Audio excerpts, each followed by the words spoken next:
ప్రార్థన చేసుకుందాం. పరిశుద్ధుడైన తండ్రి, ప్రేమ కలిగిన ప్రభువా, నీ దయను బట్టి, నీ కృపను బట్టి ప్రభువా, ఎలోహిం టీవీ పరిచర్యను బట్టి మీకు వందనాలు. ఈ యొక్క పరిచర్యను ఆశీర్వదించండి, మీ నామానికి మహిమ తెచ్చుకోండి. యేసు నామములో అడుగుచున్నాము తండ్రి, ఆమేన్. చూడండి, మత్తయి సువార్త 13వ అధ్యాయంలో యేసు ప్రభువారు ఒక ఉపమానాన్ని చెప్పారు. చాలా ఉపమానాలు చెప్పారు. ఆ ఉపమానాలన్నిటిలో ప్రతి సేవకుడు, ప్రతి విశ్వాసి, ప్రతి వ్యక్తి కూడా ఈ ఉపమానాన్ని 100% గుర్తుంచుకోవాలి. అంత గొప్ప ఉపమానం. చూడండి, మత్తయి సువార్త 13వ అధ్యాయము 3వ వచనం. ఆయన వారిని చూచి అనేక సంగతులను ఉపమాన రీతిగా చెప్పుని అట్లనగా, ఇదిగో విత్తువాడు విత్తుటకు బయలు వెళ్ళెను. వాడు విత్తుచుండగా కొన్ని విత్తనములు త్రోవ ప్రక్కన పడెను. పక్షులు వచ్చి వాటిని మెరింగివేసెను. ఇక్కడ విత్తువాడు ఎవరు? సేవకుడు. విత్తనం ఏంటి? దేవుని వాక్యము. ప్రియులారా, దేవుని సేవకులు దేవుని యొక్క వాక్యాన్ని విత్తుచేటప్పుడు సమాజంలో కానీ సంఘములో కానీ 4 రకాలైనటువంటి మనుషులు ఉంటారు. మొదటి మనుషుడు వాక్యాన్ని వింటాడు కానీ గ్రహించడు. ఎంతకాలమైనా వాక్యం వింటానే ఉంటాడు కానీ అతడు గ్రహించడు. కారణం ఏంటి? ఆకాశ పక్షులు వచ్చి ఆ విన్న వాక్యాన్ని ఎత్తుకుని పోతాయి. ఎందుకుని ఎత్తుకుపోతే? ఆ వాక్యాన్ని నెరవేర్చడం గలక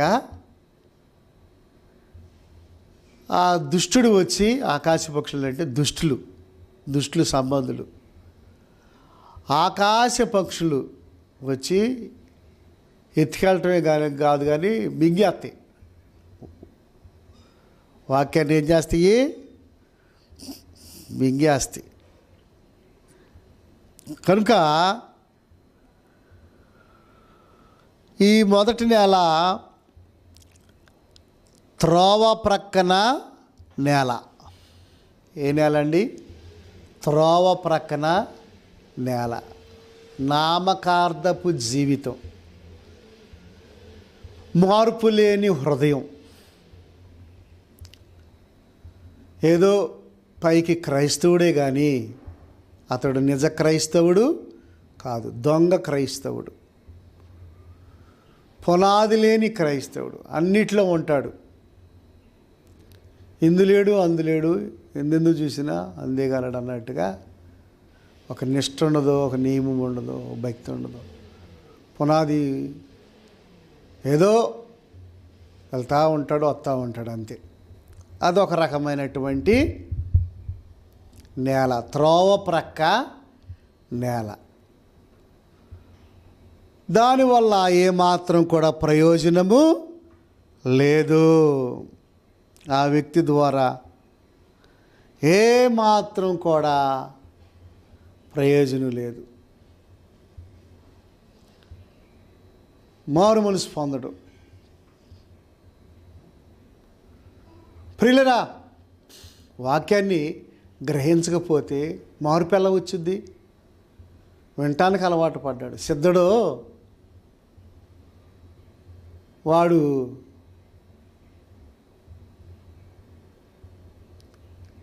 ఒక పని నిమిత్తము భార్య భర్తలు అనుకుంటున్నారంట, సిద్ధుడిని రేపు పొద్దున అద్దంకి పంపిద్దాం అని భార్య భర్తలు వానరస్ అనుకుంటున్నారంట. సిద్ధుడు పనివాడు. ఆ నైట్ ఆ భార్య భర్తలు మాటలు విన్నాడు. ఏదో తలుపు పక్క నుండో లేకపోతే గోడ పక్క నుండో. ఏంటండి అలా వినొచ్చా? ఇక తెల్లారికి ముందే సిద్ధుడు అద్దంకి వెళ్ళి రానే వచ్చాడు. ఇక వీళ్ళు లేచి, ఎరా సిద్ధా, ఒక పని నిమిత్తం నేను నిన్ను అద్దంకి పంపించాలరా అని అంటే, అమ్మగారు, అయ్యగారు, అద్దంకి వెళ్ళి వచ్చేసానండి. అరే, అద్దంకి వెళ్ళి రావటం ఏంటిరా? అద్దంకి వెళ్ళి రావటం ఏంటి? ఎందుకు వెళ్ళావు? ఏ పని మీద వెళ్ళావు? మేము చెప్పుకోకుండానే అక్కడ ఒక ఆయన్ని కలిసి ఈ డబ్బులు ఇచ్చి రావాలరా, నీకు విషయం చెప్పలేదు కదా. కనుక కొంతమంది అలాగుంటారు, గ్రహించరు. వాక్యాన్ని పైనే వింటూ ఉంటారు. కనుక గ్రహించాలి, ధ్యానించాలి. 2వ నెల 13వ అధ్యాయం 5వ వచనం. కొన్ని చాలా మన్ను లేని రాతి నేలను పడెను. అక్కడ మన్ను లోతుగా ఉండనందున అవి వెంటనే మొలిచెను, కానీ సూర్యుడు ఉదయించినప్పుడు అవి మాడి వేరు లేనందున ఎండిపోయెను. చాలా మన్ను లేని రాతి నేల. 2వ రకమైన నేల రాతి నేల. అంటే కొంచెమే మన్నుంది, కొంచెం విశ్వాసము, కొంచెం ఏదో భక్తి, ఏదో కొంచెము ప్రార్థనా జీవితం. మిగతాదంతా రాతి నేలే. కఠినత్వం, క్షమించలేని మనసు, పాపాలు ఒప్పుకోలేని విధానము, సరి చేసుకోవటం ఇష్టం ఉండదు, దొంగతనం, అబద్ధాలు ఒప్పుకోవటం ఇష్టం ఉండదు. బైబిల్ ఏమని సెలవిస్తుంది? అతిక్రమాలు దాచిపెట్టేవాడు వర్ధిల్లడు, వాటిని ఒప్పుకొని విడిచిపెట్టినవాడు కనికరము పొందుతాడు. యేసు రక్తము నిన్ను ఒప్పింపజేస్తుంది. యేసుని నమ్మినప్పుడు, వాక్యాన్ని వినిచి ఉన్నప్పుడు నీవు సరి చేసుకుంటావు. కానీ ఇతడు సరి చేసుకోడు. అందువల్ల బాప్తిసం తీసుకుంటాడు, చెయ్యెత్తుతాడు. కొన్ని రోజుల తర్వాత సూర్యుడు ఉదయించినప్పుడు, అంటే శ్రమలు వచ్చినప్పుడు, క్రీస్తు నిమిత్తం శ్రమలు వచ్చినప్పుడు, వారి కుటుంబంలో శ్రమలు వచ్చినప్పుడు, వారి యొక్క బిడ్డల మధ్య ఆర్థికపరమైన ఇబ్బందులు వచ్చినప్పుడు, సూర్యుడు ఉదయించినప్పుడు అవి మాడి వేరు లేనందున ఎండిపోవును. కింద వేరు లేదు, పునాది లేదు, పశ్చాత్తాపడాల, పునాది వేసుకోవాలా, పిల్లర్ లోపలికి గట్టిగా వేసుకోవాలా పునాది. వేరు లేనందున చెట్టు నిలబడాలంటే ఈ వేరు ఎంత లోతుగా ఉంటే అంత ఆ మొక్క, ఆ చెట్టు ఏమవుద్ది? నిలబడుద్ది. చూడండి, పెద్ద పెద్ద మరి పునాదులు వేసి బిల్డింగ్స్ కడుతున్నారు కదా, అవి చాలా స్ట్రాంగ్గా ఉంటాయి. ఇసుక మీద కట్టుకుంటే ప్రయోజనం ఏముంది? పై భక్తి. కనుక 2వ నెల రాతి నేల, కఠినత్వం, క్షమించలేని విధానము. ఈ నేల వల్ల కూడా ప్రయోజనము లేదు. దానికి వివరణ ఏముంది? 13:20లో రాతి నేలను వెత్తబడినవాడు వాక్యము విని వెంటనే సంతోషముతో దాన్ని అంగీకరించేవాడు. అయితే అతడిలో వేరు లేనందున అతడు కొంతకాలము నిలుచును గాని వాక్యము నిమిత్తము శ్రమయైలను హింసైలను కలుగుగానే అభ్యంతరపడును. దానివల్ల కూడా ప్రయోజనము లేదు. 3వ రకమైన నేల మొండ్ల పొద నేల. 7వ వచనం 13:7 మత్తయి సువార్త 13:7. కొన్ని ముండ్ల పొదలలో పడెను, ముండ్ల పొదలో ఎదిగి వాటిని అణిచివేసెను. ముండ్ల పొదలో చూడండి, ముండ్ల పొదలు అన్నందుకు వివరణ ఇచ్చాడు యేసుప్రభువే. 13వ అధ్యాయము 22వ వచనం. ముండ్ల పొదలలో విత్తబడిన వాడు వాక్యము వినువాడే గాని ఐహిక విచారమును ధనమోసమును వాక్యము నడిచివేయును గనుక వాడు నిష్ఫలుడవును. చూడండి, ఏదో కొంచెం ప్రార్థనకి వెళ్తూ ఉంటాడు, ఏదో కోటాలకు వెళ్తూ ఉంటాడు, అతనిలో ఎక్కువగా ఐహిక విచారాలు ఉంటాయి. ముండ్ల చెట్లు ఉంటాయి, అవి పెరిగేసుకోవాలా, వాటిని అట్టాగే ఉంచాడు. ముండ్ల చెట్లని అట్లాగే ఉంచుకున్నాడు. వాటిని అలాగే ఉంచుకొని ఏదో పై పై ప్రార్థన చేస్తా, ఏదో ప్రార్థన అంటాడు, వాక్యం అంటాడు, మరి సువార్త అంటాడు. కానీ అతనిలో ఏమున్నాయి? ఐహిక విచారములు, ధనమోసము. ప్రియులరా, ఇహలోక సంబంధమైన రాజకీయాలని, ఏమిటి ఆచారాలని, లోక సంప్రదాయాలని రకరకాలుగా వారు ఏం చేస్తూ ఉంటారంటే లోక సాంప్రదాయాలతో వారు జీవిస్తూ ఉంటారు. ప్రార్థన తక్కువ, లోకం ఎక్కువ. భక్తి తక్కువ, లోకం ఎక్కువ. లోక సంబంధమైన మాటలు ఏంటండి? కనుక దానివల్ల కూడా ప్రయోజనము లేదు. అతడు కూడా నిష్ఫలుడవును, అతను కూడా బలహీనుడైపోయాడు, అతని ద్వారా కూడా ప్రయోజనము లేదు. కనుక 4వ రకమైన నేల మంచి నేల. కొన్ని మంచి నేలను పడి ఒకటి 100 అంతులుగాను, ఒకటి 60 అంతులుగాను, ఒకటి 30 అంతులుగాను ఫలించును. చెవులు గలవాడు వినుగాక. దాని వివరణ 23వ వచనం, 13, 23. మంచి నేలను విత్తబడిన వాడైతే వాక్యము విని గ్రహించువాడు, అట్టివారు సఫలులై ఒకడు 100 అంతులుగాను, ఒకడు 60 అంతులుగాను, ఒకడు 30 అంతులుగాను ఫలించెదరు. చూసారా ప్రియులరా? కనుక మంచి నేల అంటే శుభ్రంగా రాళ్ళేరి పారేసుకుంటాడు, ముండ్ల తొప్పలన్నీ పారేసుకుంటాడు, ముందుగానే సరి చేసుకుంటాడు.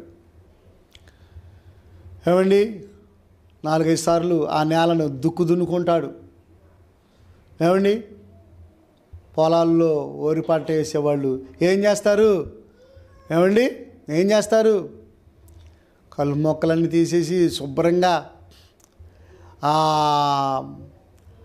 మట్టి అంతటినే శుభ్రం చేసి రాళ్ళు ఏమన్నా ఏరు పారేసి 2-3 సార్లు దున్ని వాటర్ పెట్టి అప్పుడు ఏం చేస్తారు? నాటు వేస్తారు. చూడండి ప్రియులరా, చూడండి, అతడు మంచి నేలను విత్తబడిన విధానము. అతడు 30 అంతులుగాను, 60 అంతులుగాను, 100 అంతులుగాను ఏమవుతాడు? ఫలిస్తాడు. ఎంత ఆశ్చర్యం! అలాగా హృదయాన్ని ఏం చేసుకోవాలి? మనము దిద్దుకోవాలి, సరి చేసుకోవాలి. నువ్వు సరి చేసుకోకోకుండా, నువ్వు దిద్దుకోకోకుండా నువ్వు మరి పైన నువ్వు ఉన్నట్లయితే దుష్టుడు వచ్చేసేసి తొక్కేస్తాడు నిన్ను. నువ్వు అయిపోతావు, అవుట్ అయిపోతావు, బలహీనుడు అయిపోతావు, ఏమాత్రం దీవెన ఉండదు. ఈ 4 రకాలైనటువంటి నేలలలో నీవు ఏ రకమైన నేలకు సంబంధించిన వాడుగా ఉన్నావో వాక్యం వినుచున్నటువంటి సహోదరుడా, సహోదరి, ఇప్పటికైనా సర్వసత్యములోనికి నువ్వు రా. ఇప్పటికైనా దైవ నడిపింపులోనికి రా. ఇప్పటికైనా ఆలోచించు, గ్రహించు. ఏంటి నా జీవితం ఎందుకు ఫలించట్లేదు? నేను ఎక్కడా పడిపోతున్నాను? ఎక్కడా బలహీనుడిని అవుతున్నాను? ఎక్కడ నేను జారిపోతున్నాను, నా జీవితంలో ఎందుకు ఎదుగుదల లేదు, నేనెందుకు ప్రయోజకుడిగా ఉండలేకపోతున్నాను అని నీవు హృదయంలో నువ్వు తీర్మానం చేసుకొని చక్కగా సరిచేసుకో. ఆ ఆకాశ పక్షులకి అవకాశం ఇవి మాకు. నువ్వు వాక్యాన్ని వింటున్నావు కానీ గ్రహించకపోతే ఆ విన్న వాక్యాన్ని ఆకాశ పక్షులు ఏం చేస్తాయి? ఎత్తుకుని పోతాయి. ఆడే దుష్టుని దూతలు, దుష్ట సంబంధమైనటువంటి వ్యక్తులు అవి ఎత్తుకుని పోతూ ఉంటాయి. గ్రహింపు లేదు కదా, నువ్వు ప్రయోజకుడిగా ఉండలేవు. ఈ చెవితో ఉంటావు, ఈ చెవితో విడిచిపెట్టేస్తావు. ప్రయోజనం ఏముంది? ఎదుగుదల ఉండదు కదా. త్రోవ ప్రక్కన నేలకి నువ్వు సాదృశ్యంగా ఉన్నావు. సోదరుడా, సోదరి, ఆ 13వ అధ్యాయము అంతా 1 నుంచి 23 వచనాల వరకు చక్కగా నువ్వు చదువుకో. 1 నుంచి 23 వచనాల వరకు చక్కగా ఒకసారి కాదు, 2 సార్లు 3 సార్లు దేవుని ఆత్మ నిన్ను దర్శించేంత వరకు ఆ వాక్యాన్ని పదే చదువుకో. అప్పుడు నువ్వు ప్రయోజకుడు అవుతావు. 4 రకాలైనటువంటి మనస్తత్వాలు కలిగినటువంటి ప్రజలు ఈ భూమి మీద జీవిస్తున్నారు. కనుక ప్రియులరా, ఎక్కువ శాతం మొదట 3 రకాలైనటువంటి నేలల అనుభవాలతోనే ఉన్నారు. ఎక్కువ శాతం అన్ని స్థలాలలో కూడా. వాటి వల్ల ప్రయోజనం ఏముంది? వాటి వల్ల ఆశీర్వాదం ఏమొచ్చుద్ది? మంచి మనసుతో, మంచి బుద్ధితో దేవుని కొరకు నీవు త్యాగంగా బ్రతుకు. ఎంతకాలం బ్రతుకుతావు ఈ భూమి మీద తెలియదు. రేపేమి సంభవించునో ఎవరికి తెలియదు. ఎంతకాలం నుంచి వాక్యం వింటున్నావు, ఎంతకాలం నుంచి మందిరానికి వెళ్తున్నావు, ఎంతకాలం నుంచి సహవాసంలోకి వెళ్తున్నావు, ఎంతకాలం నుంచి కోటాలకు వెళ్తున్నావు. పాటల పుస్తకాలు బాగుండొచ్చు, పాటలు పాడవచ్చు, బైబిళ్ళు ఎన్నో ఉండవచ్చు, పుట్టుకతోనే క్రైస్తవుడు అవ్వచ్చు. సుఖమేముంది? నువ్వు సరి చేసుకోకోకుండా, దిద్దుకోకోకుండా నీలో ఉన్న రాళ్ళు, పాపం అనే రాళ్ళు, జారత్వము, అబద్ధము, మోసము, ధనాపేక్ష, గర్వము, అహంకారము, మాంత్రిక విధానము, విగ్రహారాధన, అన్ని రాళ్ళన్నీ నువ్వు ఏం చేయాలి? పారేసుకోవాలి. దేవుని కంటే దేనిని ఎక్కువగా నీవు ప్రేమించకూడదు. సోదరుడా, ఆలోచించవయ్యా, ఆలోచించు. ఒక్కసారి గ్రహించి బుద్ధిని సరిచేసుకో. మంచి నేలగా ఉండడానికి ప్రయత్నము. మంచి నేలగా ఉండడానికి పౌలు గారు మంచి నేల, తిమోతి మంచి నేల, అకుల్లా ప్రిస్కిల్లాలు మంచి నేల. వాళ్ళు 30 దంతులు గాను, 60 దంతులు గాను, 100 అంతులు గాను ఏమయ్యారు? అభివృద్ధి చెందారు. పౌలు గారి సేవ అభివృద్ధి అయింది, పేతురు సేవ అభివృద్ధి అయింది. ప్రియులరా, వాళ్ళు నిర్మలమైన మంచి మనసాక్షితో వారు సేవ చేశారు. నిర్మలమైన మంచి మనసాక్షితో వారు పంచిపెట్టారు. నిర్మలమైన మంచి మనసుతో వాళ్ళు దేవునికి లోబడి వారు జీవించారు.